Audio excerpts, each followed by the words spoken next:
અત્યારે આપણે મોયા ગામમાં જગદીશભાઈ ભાલાના જેને કંપનીની ભલામણ મુજબ મરચીના રોપમાંથી ને પાયામાં પછી મરચી રોપ ઉગી ગયા પછી મમરી 2 રાઉન્ડ નાખ્યા છે, વિફોર ને મલ્ટીનો પણ ઉપયોગ કર્યો છે.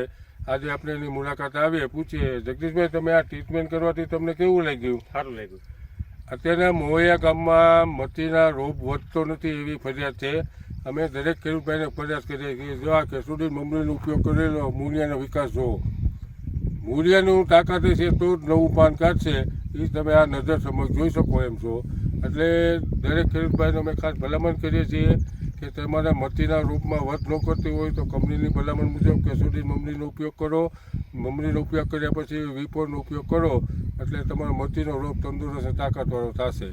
અમે મોયા ગામના ખેડૂતભાઈઓને ખાસ ભલામણ કરીએ છીએ તમારે જગદીશભાઈ ભાલાની વાડીએ રૂબરૂપ જોવા આવો. મરચીમાં આપણે ટ્રીટમેન્ટ કરેલી છે, જેને જોવું હોય તે જગદીશભાઈની વાડી મુલાકાત લેવા વિનંતી.